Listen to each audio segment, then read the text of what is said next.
일어난 일이 아직도 진짜인지 가짜인지 헷갈릴 만큼 충격적인 일이라 이렇게 사연을 올려봅니다. 저는 서울에서 태어나 이상하게도 엄청나게 동생과 차별받으면서 살았던 40대가 된 여자입니다. 제가 차별받고 산 이야기를 하자면 정말 한도 끝도 없습니다. 어릴 땐 왜 그런 대우를 받아가면서 살아야 하는지 몰랐는데 크고 나니까 자연스럽게 알게 되더군요. 정말 제 기가 막히고 한탄스러운 이야기를 한번 들어보시겠습니까? 저희 집은 남아 선호 사상이 정말 짙었던 집이었습니다. 다들 제 남동생을 떠받들어주면서 하루를 보내셨죠.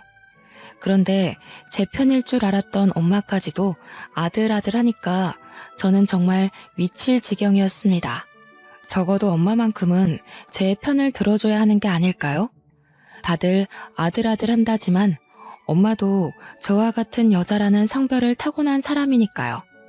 세상에서 차별받으며 제일 억울하고 슬프고 치사한 게 뭔지 아세요? 바로 음식입니다. 먹는 걸로 치사하게 굴면 정말 세상에서 제일 하찮은 인간이 되는 듯한 기분을 느끼게 되었어요. 저는 매일 된장찌개에 김치가 일상인 밥상이었고 동생은 늘 소고기에 햄에 먹고 싶다는 걸 다 차려주셨죠. 제가 학교 끝나고 돌아오면 동생은 산의 진미가 어우러진 어마어마한 밥상에서 밥을 먹고 있었지만 제 몫은 김치와 찌개였습니다. 당연히 동생과 저는 발육 상태에서부터 차이가 날 수밖에 없었습니다. 남동생은 소화비만인 반면 저는 깡마른 영양실조와 다름없는 몸을 가지고 있었습니다. 동생과 길을 걸어가기라도 하면 남매라고 생각하는 사람이 전혀 없을 정도였으니까요.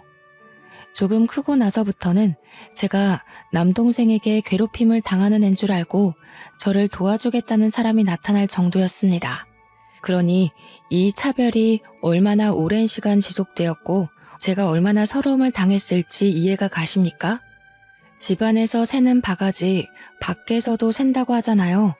집에서 저를 무시하니까 당연스럽게 남동생도 저를 무시하기 시작했습니다.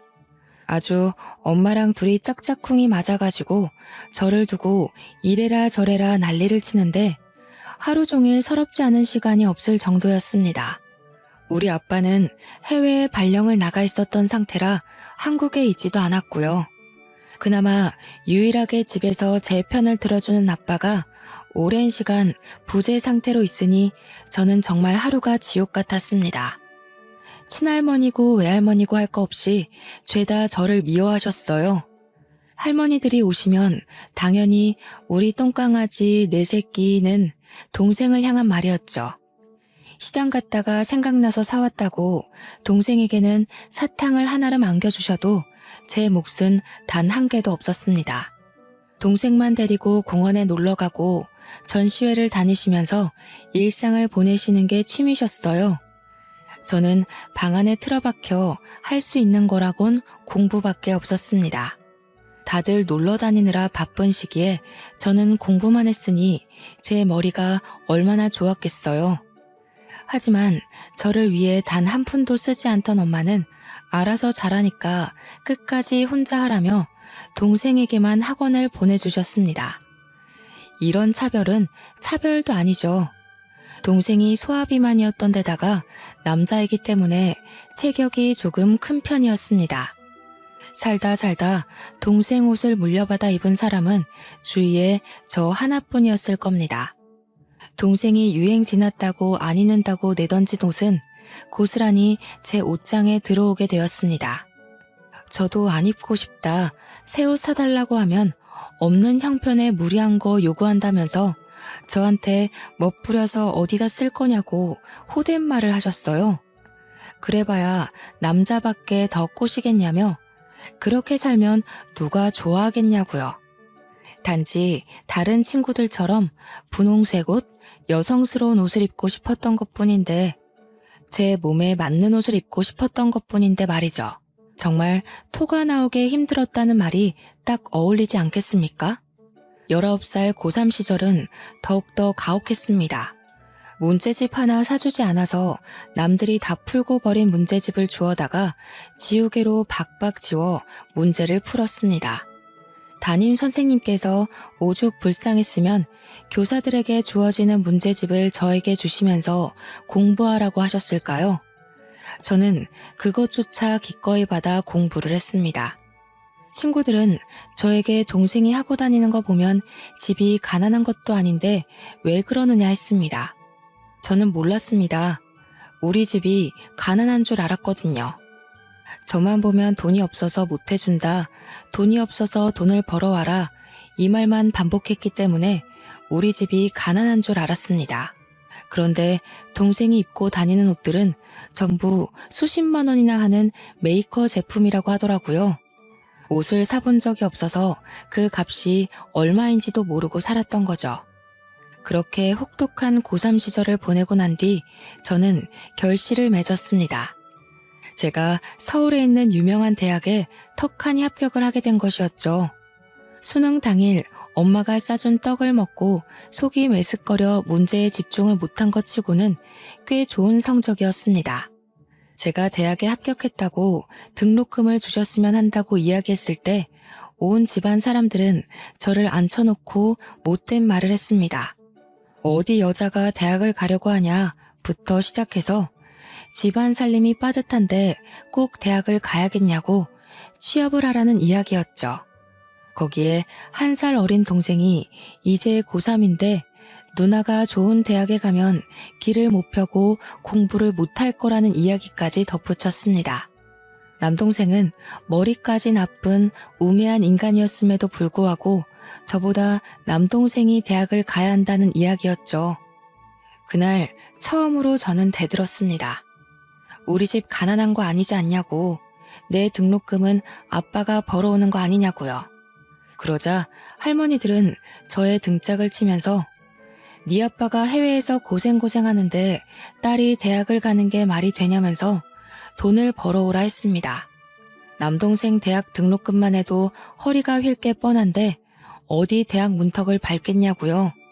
저는 제가 더 똑똑하니까 제가 대학을 나오는 게 맞다고 반문했어요. 그러자 친할머니께서 제 뺨을 후려치셨습니다. 정말 눈앞에 별이 반짝 보이는 것 같은 느낌이 들었습니다. 저는 하염없이 울었어요. 제가 그런 걸로 뺨까지 내어줘야 할지 몰랐거든요. 결국 저는 대학 입학을 포기할 수밖에 없었습니다. 대신 1년 동안 남몰래 아르바이트를 하면서 돈을 모았습니다. 딱 1년치 등록금만 모으면 그 뒤로는 대학 이름 팔아서 과외를 할 생각이었습니다. 고액과외가 판을 치던 시기였기에 저는 부푼 꿈을 안고 하루 종일 일을 하고 돌아와 새벽까지 코피를 쏟아가며 공부를 했습니다.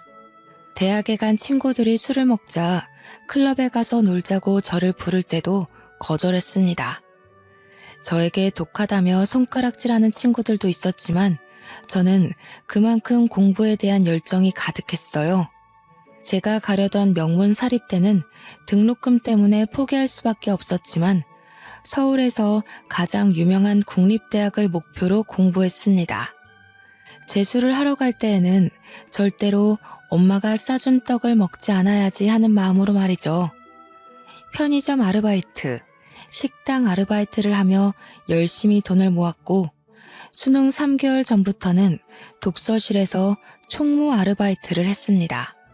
월급은 20만 원 남짓이었지만 하루 종일 공부를 할 수 있다는 장점이 있었어요. 저는 1년치의 대학 등록금이 마련되자 독서실에서 오가는 사람들을 체크해가며 공부에만 몰두했습니다. 그 결과 저는 재수 수능 성적을 올 1등급을 받았습니다. 서울에서 가장 유명하다는 국립대학의 떡하니 전액 장학금으로 합격했습니다. 성적만 잘 맞추면 무조건 장학금이 나온다는 전체 수석만 받을 수 있다는 그 장학금을 제가 거머쥐게 되었죠. 제가 그런 결실을 맺을 동안 제 동생은 탱자탱자 놀았습니다. 그러니 당연히 지방에 있는 이름도 없는 대학교에 가게 되었어요. 집에서 저한테 뭐라고 했는지 혹시 상상이나 가시나요? 동생 기죽이지 말고 대학을 포기하라 하더라고요. 남들은 몇백만 원짜리 고액 과외를 붙여가면서 그 학교에 보내고 싶어 하는데 저는 고작 동생 기죽는다고 포기하래요. 그래서 저는 결단을 내렸습니다. 집을 나와버렸어요. 다행히 장학생 특례로 기숙사를 얻을 수 있었고 등록금으로 모아두었던 돈으로 생활을 하기 시작했습니다. 대학에 다니는 4년 내내 저는 과외로 돈을 벌었고 기숙사 생활을 했으며 학점은 최우수로 유지했습니다. 차별에서 나온 저의 끈질김은 하나도 포기할 수 없는 인내심을 만들었습니다. 그렇게 가족과 인연을 끄는 것과 다름없이 지냈습니다. 간간히 엄마와 할머니에게 연락이 왔지만 좋은 소리는 듣지 못했습니다. 동생 기죽이고 좋은 대학 가서 인연 끊고 사니까 좋냐고, 네가 그 학교에 가는 바람에 동생이 엇나가는 거라는 소리를 들어야만 했죠. 그때만 해도 저는 엄마와 할머니에게 대들 생각을 못했습니다. 그저 제가 참고 살다가 시집을 가면 된다고 생각했으니까요. 제가 대학교를 졸업하던 해에 드디어 길고 길었던 해외 생활을 청산하시고 아빠가 아예 돌아오셨습니다. 아빠가 왔으니 가족들끼리 만나서 밥도 먹고 이야기도 해야 하는데 도무지 집에 가기가 너무 싫었습니다.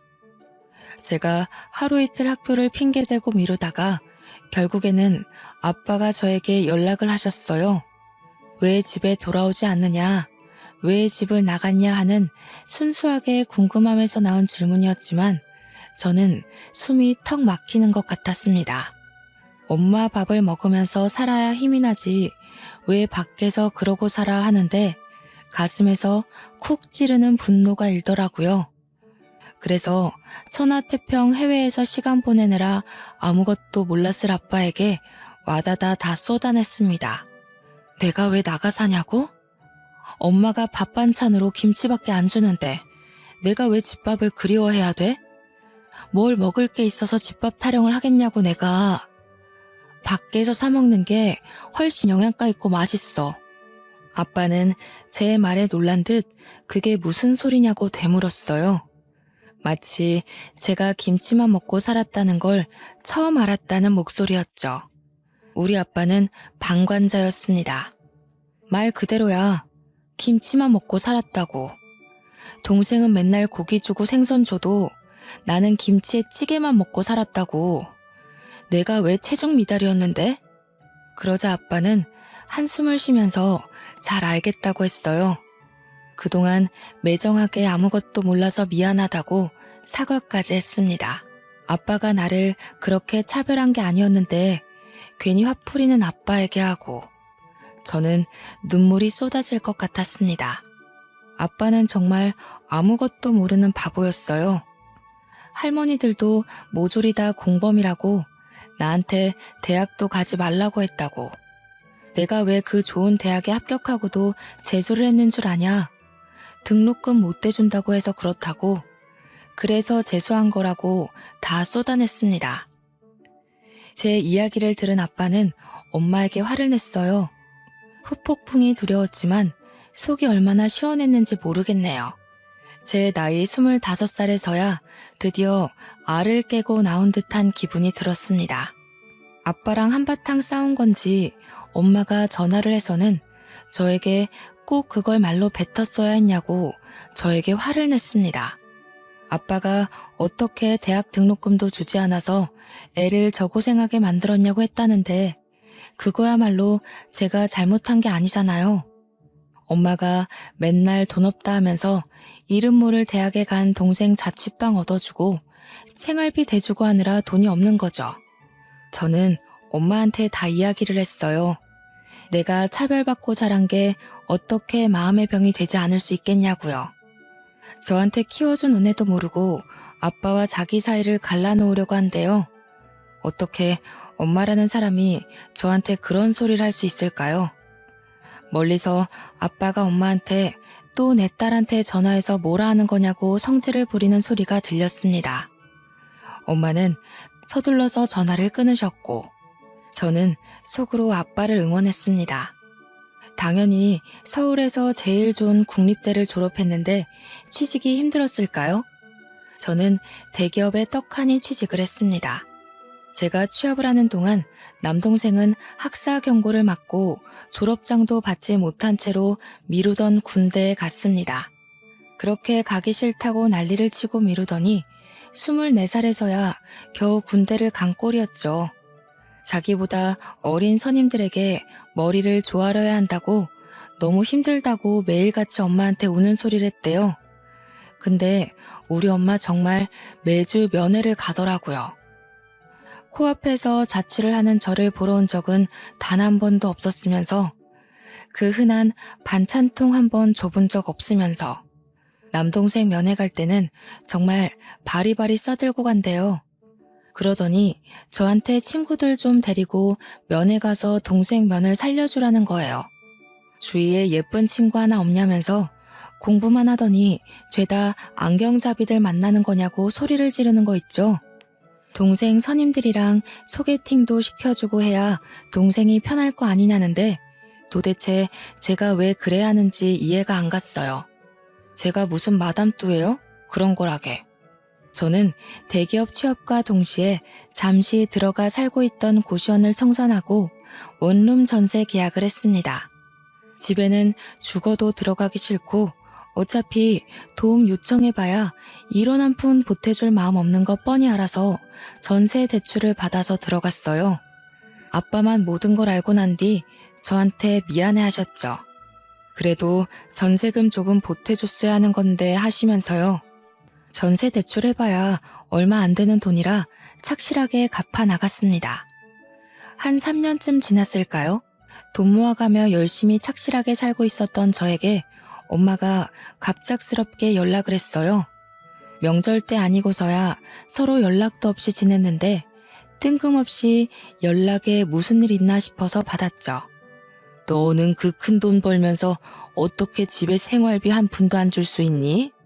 내가 그 집에서 살고 있는 것도 아닌데 무슨 생활비를 드려요? 명절 때 되면 용돈 드리잖아요.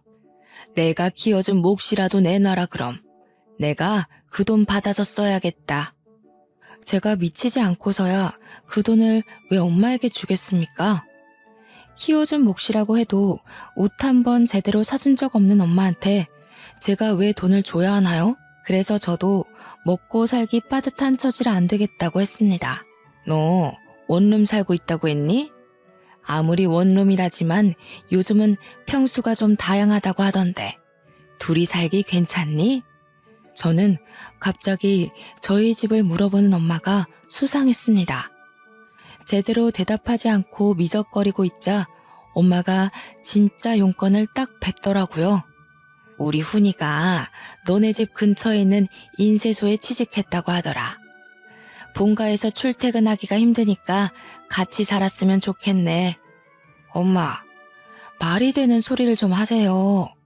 원룸인데 다 큰 남동생이랑 같이 살으라고요? 거기다가 우리 집 좁아서 침대 2개 못 들어와요. 못 들은 걸로 할게요. 그러면 네가 본가에서 출퇴근하고 훈이한테 집 양보해라. 우리 훈이 몸도 성한 곳이 없는 마당에 출퇴근까지 멀면 너무 힘들어서 안 돼. 누나가 돼서 그 정도는 양보해야지. 그래서 저는 전화하지 말라고 이런 전화하실 거면 앞으로 차단하겠다고 냉정하게 말한 뒤 전화를 끊었습니다. 그리고 아빠한테 바로 전화를 걸어서 차라리 자취방을 구해주던 차를 구해주던 신경 안 쓸 테니까 제발 저한테서 관심을 좀 꺼달라고 했어요.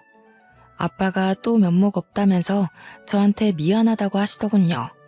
저는 씩씩거리면서 성인 돼서 집에 도움받은 거 하나 없다.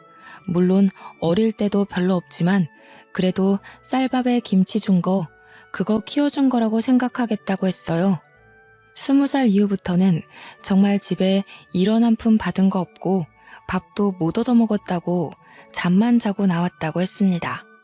근데 그 돈이라도 받아야겠냐고 재워준 값이 필요하냐고 소리를 질렀어요. 아빠는 아니라고 엄마가 너무 생각이 없다고 미안하다며 화를 풀으라 했습니다. 그러더니 정말 남동생에게 차를 사주셨더라고요. 저는 큰 실망을 할 수밖에 없었죠. 제 보증금은 정말 1원도 안 도와줬으니까요. 그런 척박한 제 삶 속에서도 한떨기 장미꽃이 피어났습니다. 집에 가는 게 싫어서 회사에 내리 있다 보니까 저를 마음에 들어하는 대리님이 있다는 이야기를 듣게 되었어요. 평소에 매너도 좋고 성격도 서글서글하셨던 분인 걸 기억하고 있었는데 그분이 저를 마음에 들어한다는 게 아니겠어요? 제 선임분에게 휴대폰 번호를 알려달라고 했다며 알려줘도 되겠냐고 물어보시더라고요. 저는 좋다고 했습니다. 학교를 다닐 때나 졸업하고 나서나 연애 한번 못 해본 저에게도 드디어 새싹이 움트나 싶었거든요. 그렇게 옆부서 대리님과 연애를 시작했고 저희는 딱 2년을 채우고 결혼을 약속했습니다. 2년 동안 물론 집에는 말 한마디 안 하고 비밀스럽게 만남을 이어갔죠. 솔직히 너무나도 겁이 났습니다. 결혼을 하려면 집에 인사를 드리러 가야 하는 건 맞는데 도무지 자신이 없었거든요. 내가 어떤 모습으로 자랐는지 낱낱이 밝혀질 텐데 어떤 취급을 받았는지 속속히 보게 될 텐데 너무 두려웠습니다. 그래서 예비 신랑에게 이야기를 했어요. 차별당하면서 컸던 저의 일생일대기를 이야기하고 우리 집이 얼마나 개차반인지도 이야기했습니다. 내 남동생은 군대를 다녀와서도 정신 못 차리고 있다. 인쇄소에서 일을 한다고 하는데 매일 그만두고 싶다고 타령하는 것 같다. 2년 동안 집에 간 일이 거의 없다. 명절에도 얼굴 안 보고 산다고.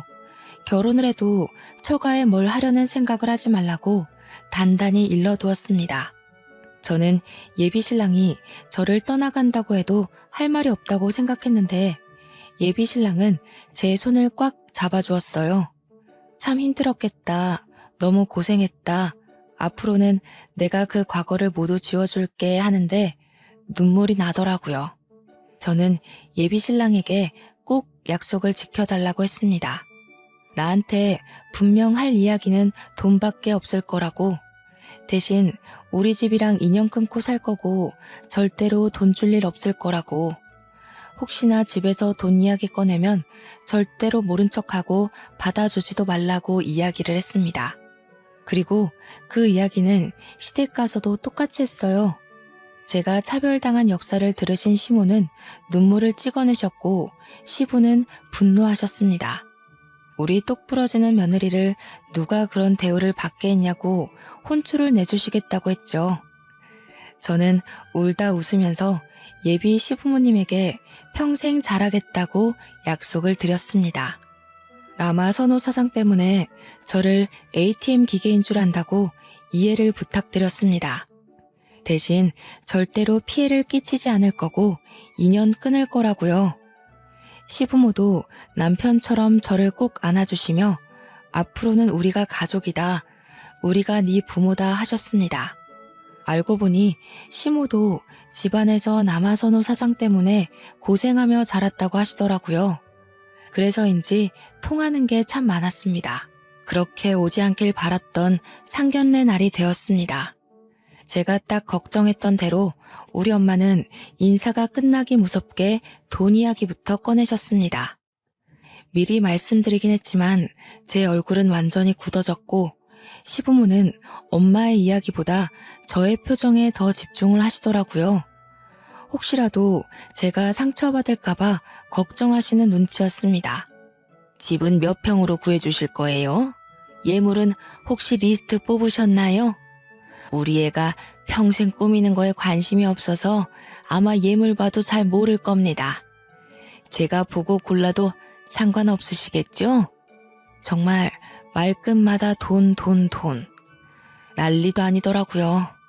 제가 주먹을 불끈 말아쥐고 속에서 튀어나올 것 같은 말들을 꾹 참고 있는데 시모가 저를 빤히 보시는 겁니다. 그러더니 저를 향해 한번 웃어주시고는 엄마에게 말을 쏟아내셨어요. 예단비는 얼마 보내실 겁니까? 평소에 맞춰서 혼수는 잘해주실 수 있죠? 예단비요?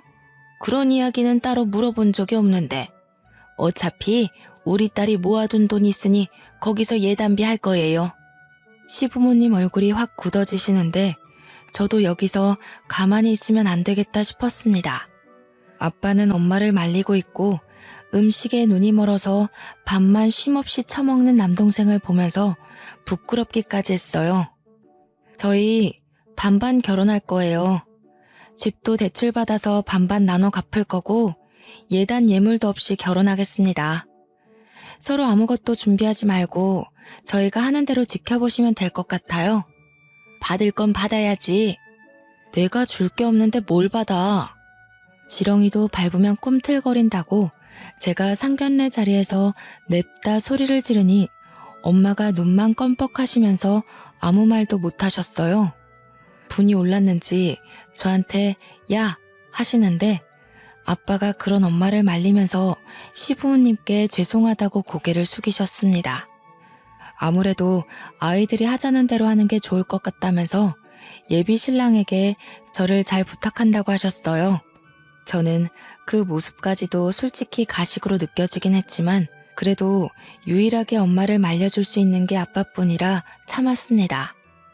엄마는 상견례 자리에 나와서도 저에게 받을 거 다 받아라, 우리도 뭐 좀 챙겨주고 해라 했지만 저는 다 무시하고 참견하지 말라고 했죠.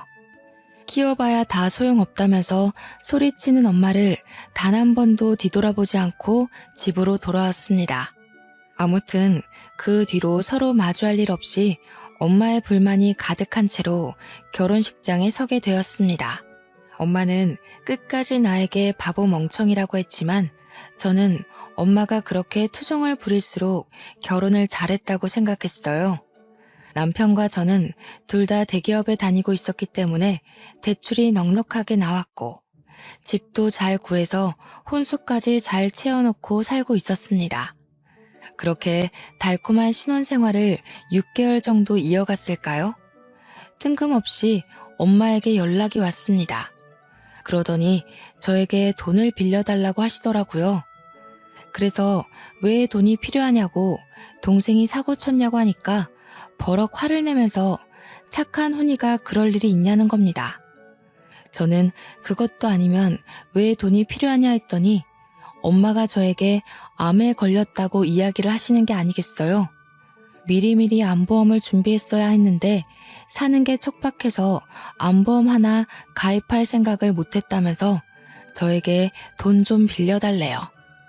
저는 고민을 했지만 하나뿐인 엄마가 암이라는데 언제까지 제가 모른 척할 수 있겠어요. 그래서 솔직하게 얼마나 필요하냐고 물어보니 엄마가 5천만 원 정도 필요하다고 하셨습니다. 5천만 원이 네 집 개 이름도 아니고 암 치료하는데 돈이 그렇게나 많이 필요한가 싶었어요. 한 1,000만 원 정도 생각했었거든요. 어차피 아버지도 일을 하시고 있었고 끔찍하게 생각하는 남동생도 있는데 저한테 병원비를 전부 부담하라고 하니 부담스러웠어요. 근데 제가 고민하는 게 느껴졌는지 엄마가 주절주절 하시더라고요. 항암 치료도 뭐 수차례 해야 하고 입원비에 수술비까지 생각하면 5천만 원 정도 들 거라고요. 대출 받아서 해주면 안 되겠냐고. 대기업 다니는 딸한테 그 정도 능력은 있지 않네요. 혼자 고민해서는 안 될 것 같아서 남편에게 솔직하게 이야기했습니다. 결혼하고 절대로 친정에 돈 안 갖다 주기로 약속했는데 엄마가 암이라고 하니까 너무나도 흔들린다고요. 남편이 저한테 아무리 그래도 천륜을 끊는 건 아닌 것 같다고 대출을 받아서라도 해드리자고 했어요. 혹시나 장모님이 잘못되기라도 하면 그 죄책감을 어떻게 씻을 수 있겠냐고요. 저는 남편에게 너무나도 고마웠습니다. 그래서 당장 대출을 받아서 엄마에게 드렸어요. 꼭 병 고치고 오라고 했습니다. 그러고 나서 엄마는 치료를 받는다, 수술을 한다, 별 말이 없었어요. 저는 솔직히 걱정이 되기도 하고 또 어떻게 진행되고 있는지를 알아야 하지 않겠어요. 그래서 아빠한테 연락을 했어요. 엄마는 본인한테 하라고 했지만 그래도 아픈 사람한테 직접적으로 묻기가 좀 그러니까요. 그랬더니 아빠가 왜 남이냐고 하는 게 아니겠어요? 저는 뒤통수를 세게 맞은 느낌이 들었습니다. 그 길로 친정에 찾아가서 엄마한테 엄마 암이라고 나한테 돈 가져갔잖아. 근데 아빠는 왜 몰라? 하고 물어봤어요. 엄마는 당황해하고 옆에 있던 아빠는 도대체 이게 다 무슨 소리냐고 소리를 치고 나한테 항암 치료며 입원비며 수술비까지 해서 5천만 원 대출받으래서 대출받아서 줬잖아. 아이고 가만히나 있지 정말. 네가 일을 다 키우고 망치는구나. 그래 나 암 아니다.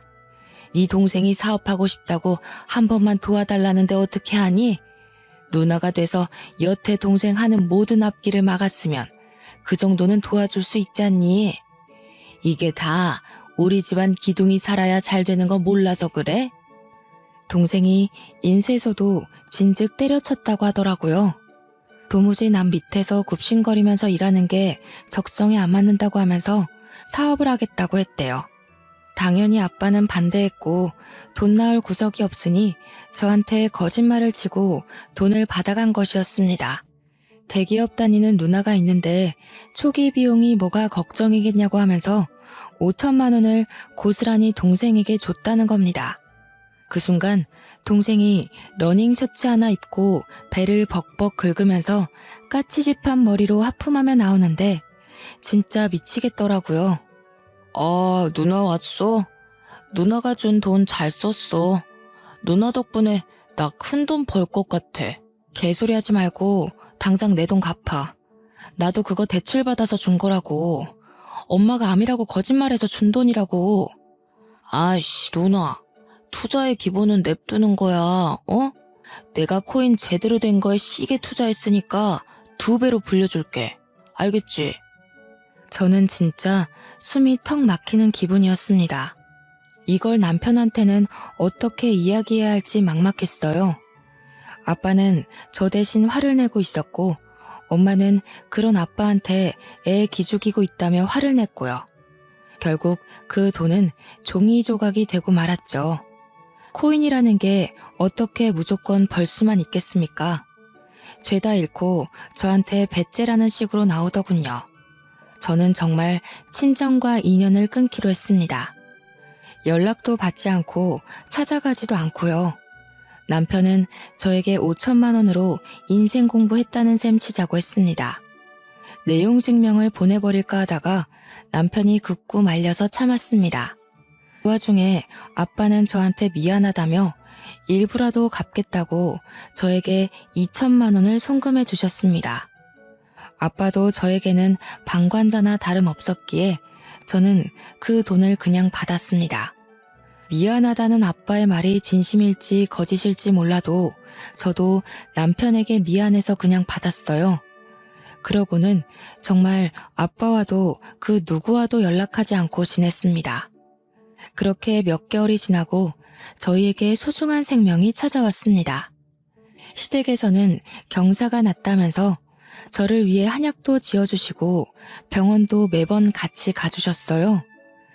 제 배가 티나게 불러올 즈음 저에게 친정에 말을 해야 되지 않겠냐고 했고 저는 싫다고 했지만 시부도 저를 설득했어요.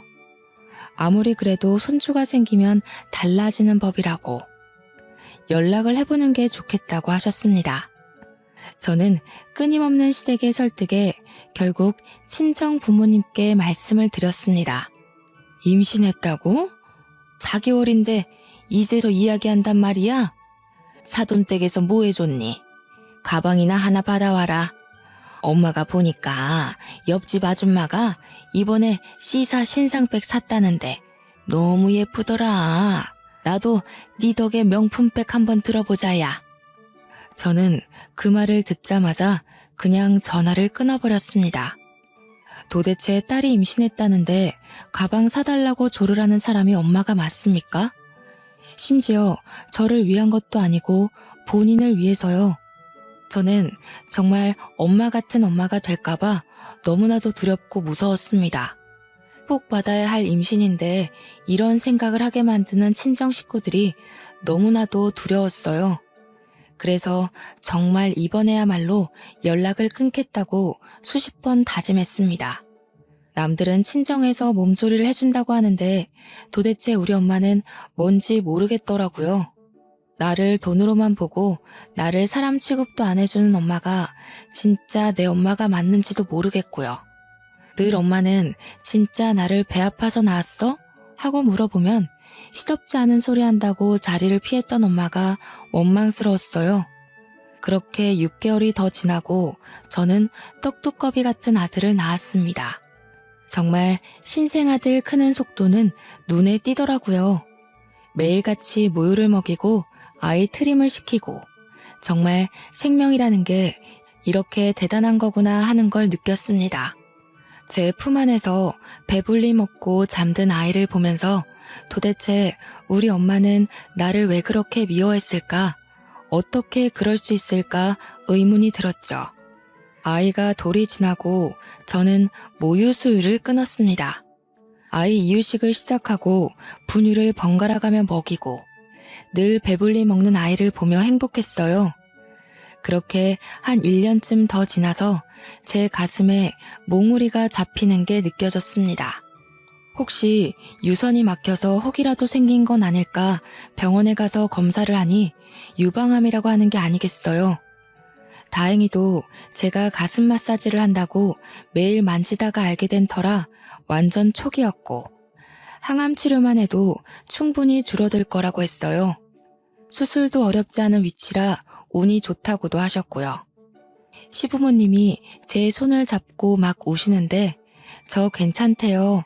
너무 걱정하지 마세요 하면서도 참 마음이 이상했습니다. 우리 부모도 나를 잡고 이렇게 서럽게 운 적이 없는데 우리 시부모님은 모자란 며느리도 너무 사랑해 주시는구나 하면서 뭉클했어요. 괜찮다고 했음에도 불구하고 제가 바람 불면 날아갈까 제 손을 꼭 잡고 부모님 대신 저와 함께 병원을 다녀주셨습니다. 우리 며느리 고생하면 안 되는데 마음에 병이 있어서 이랬나 보다 하시는데 눈물이 찔끔 나더군요. 언제까지 숨길 수는 없는 일이라 아빠에게만 이야기를 드렸습니다. 제가 유방암이래요. 수술하면 괜찮을 거라고 하는데 혹시 몰라서 이야기를 드려요 하고요. 아빠는 정말 어쩔 줄 몰라 하셨습니다. 조금 훌쩍이는 것 같기도 하셨고요. 그런데 그날 저녁 엄마한테 연락이 오더라고요. 낮게 깔린 목소리로 할 말이 있으니 집으로 왔으면 좋겠다고 하셨습니다. 얼굴 좀 보고 이야기하자고 하셔서 애기도 보여줄까 싶어서 우리 아들을 데리고 남편과 함께 친정에 갔어요. 아빠는 손자가 오니 신이 나셔서 아이 보느라 정신이 완전히 팔리셨죠. 우리 남편은 아빠 옆에 붙어서 아들의 재롱을 열심히 보고 있었어요. 엄마는 저를 살짝 부르더니 앉아보라고 하시더군요. 무슨 말이 나올지 몰라서 솔직히 조금 긴장이 되긴 했습니다. 얘, 너 암이라며? 보험금 얼마 나온다니? 네 동생 완전 다 죽어간다. 투자 그거 망해가지고 아빠도 네 동생 얼굴을 안 봐. 이번에야말로 제대로 일어설 수 있다는데 좀 도와주렴. 그게 암 걸린 사람 앞에서 할 이야기입니까? 그것도 딸이 아프다는데. 보험금을 동생에게 투자하라는 게 정말 사람의 입에서 나올 수 있는 말인지 이해가 안 가더군요. 죽어가는 사람은 나고 동생은 그 사이에 살이 더 쪘는데 어떻게 그런 말을 할 수 있는지. 그래서 저는 정말 참지 못하고 소위 말하는 지랄을 했습니다. 도대체 나한테 왜 그러는 거냐고 제가 큰 소리를 내면서 다 말했어요. 나한테 돈 빌려간 게 얼마인지는 알고 지금 그런 소리 하는 거야? 엄마는 진짜 내 친엄마가 맞아? 새엄마도 나한테 이러진 않을 것 같아. 어떻게 아픈 딸한테 그런 소리 할 수 있어? 보험금을 내놓으라고? 예, 나도 내가 뭐 너 키우고 싶어서 키웠니? 방에서 헐레벌떡 나온 아빠가 엄마를 향해 조용히 하라고 소리치더군요. 우리 남편도 아이를 안고 무슨 일인가 싶어서 방에서 뛰쳐나왔고요. 제가 빨개진 눈으로 씩씩거리고 있으니 슬그머니 제 옆에 서주었습니다. 뭘 조용히 해? 내가 틀린 말해요? 돈 좀 달라는 게 왜? 딸도 아닌 거 평생 키웠으면 돈 좀 받아도 되지. 왜 나만 나쁜 년 만들고 그래? 그게 무슨 소리야? 내가 엄마 딸이 아니라고? 그래 이년아. 너 태어나자마자 네 엄마 죽고 너네 친할머니가 나랑 네 아빠 중매 서서 결혼한 거야. 나라고 애 딸린 호랩이랑 결혼하고 싶어서 했겠어? 내가 너 키워준 걸 고맙게 생각해. 그 말에 저도 남편도 손만 벌벌 떨었습니다. 어쩐지 아빠가 저한테 계속 미안해 하시는 게 이상했어요. 엄마가 모든 걸 다 털어놓고 아빠는 그 충격으로 쓰러지셨습니다. 갑자기 혈압이 오르는 바람에 내 혈관에 문제가 일어난 것이었어요. 모든 게 다 제 탓으로 느껴졌습니다. 아빠의 갑작스러운 죽음이 저를 그렇게 만들었어요. 장례식이 끝나고 하염없이 눈물을 흘리고 있는데 새엄마가 저를 향해 다가오더군요. 너 때문에 내가 팔자에도 없는 과부가 됐다. 네 아빠 그리 죽고 이제 나는 어찌 살겠니? 네가 우리를 좀 책임져야겠어. 그게 키워준 값 갚는 거라 생각해. 이 미친 아줌마야. 키워주면 다 엄마야? 그리고 내 자랄 동안 뭘 해줬다고 키워줬대? 이래서 검은 머리 짐승은 거두는 게 아니라던데 어쩜 그 말이 딱 맞니? 내가 너 먹여주고 입혀주고 했잖아. 우리 아들만 챙겨도 모자랄 판에 그러니 이제 은혜를 갚으란 말이야. 나 아줌마한테 은혜 입은 거 없어. 내 친엄마도 아닌데 내가 왜 당신을 부양해야 되는데? 그 잘난 아들 새끼 데리고 재미나게 살아봐. 앞으로는 우리 얼굴 보지 말고. 알겠어? 새엄마는 아빠의 납골당 앞에서 저에게 죽일 년이니 뭐니 소리를 지르고 난리를 쳤어요. 저는 웃으면서 당신이랑 인연을 드디어 끊게 돼서 기쁘다고 침까지 칵 뱉었습니다. 아빠의 납골당 앞에서 이런 소란을 일으킨 건 죄송스럽지만 저도 어쩔 수 없었어요. 그렇게 끝까지 아나무인으로 굴던 새엄마가 저를 찾아온 건 장례가 끝난 지 2주일도 안 된 시점이었습니다. 저에게 살려달라고 울고불고 빌더라고요. 알고 보니 아빠의 사망보험금이며 모든 보험의 수혜자가 전부 제 이름으로 되어 있었던 거죠. 수억의 보험금이 전부 제 몫이 된 거예요. 엄마는 그 돈 달라고 그러고 저는 못 주겠다고, 절대로 한 푼도 주지 않겠다고 강경하게 대응했습니다. 집에 찾아와서 깽판 부리고 남동생은 저 스토킹하듯 쫓아다니고 결국 경찰서에 신고를 했죠. 특히 남동생은 제 일거수일투족을 쫓아다니며 사진으로 남겨놨던 게 발각되어 실형을 살게 되었습니다. 새엄마도 결국 저를 해코지하려고 했던 정황 증거가 밝혀지며 모자가 나란히 징역 1년을 받게 되었어요. 재판이 끝나는 날 남편을 붙잡고 얼마나 울었는지 모르겠네요. 그동안 차별받았던 일들도 생각나고 어떤 마음으로 나를 향한 범죄를 계획했는지 소름까지 돋아나서요. 어떻게 친딸은 아니지만 갓난아기 때부터 지켜보고 한 집에 살던 아이에게 그런 범죄를 계획했는지. 저는 모든 재판이 끝나자마자 바로 신변 보호 요청을 했고 휴대폰 번호를 바꾸어 버렸습니다. 시댁 도움으로 이사까지 마치고 나니 이렇게 속이 시원할 수가 없네요. 비록 저에게 아빠는 끝까지 방관자였지만 보험금이라도 남겨주셔서 고마운 마음이 남긴 하더라고요. 이 돈으로 제 하나뿐인 아들 잘 키우며 남편과 행복하게 시부모님의 노후를 편안하게 챙기며 살 겁니다. 아무리 남의 딸이라지만 마음으로 받아주신 시모도 있는데 평생을 살아도 새엄마의 행동은 도저히 이해가 가질 않을 것 같네요. 제가 당한 일은 아마 제 평생이 가도 지워지지 않을 것입니다. 어디 가서 털어놓기도 부끄러운 일이라 꽁꽁 숨길지도 모릅니다. 섞인 핏줄이라도 동생인데 저를 스토킹하고 제가 잘못되기만을 빌었다는 게 너무 화가 나고 무섭네요. 저는 이 일을 계기로 아무리 가족이라는 틀 안에서 반평생을 부대끼며 살았어도 가족이 될 수 없는 관계도 있다는 걸 알았습니다.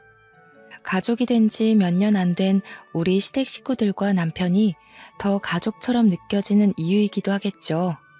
제가 당한 일들을 모두 아시고 우리 시부모님이 얼마나 제 걱정을 해주셨는지 몰라요. 평생을 옆에서 제가 보필해도 부족할 것 같습니다. 저는 앞으로 제가 가족이라고 생각하는 사람들만 챙기면서 살 겁니다. 그들과 함께 좋은 일만 생각하고 좋은 것만 보고 살아보려고 합니다. 여러분들에게도 좋은 일만 보고 느낄 수 있는 날이 오길 바랍니다. 긴 사연 들어주셔서 감사합니다.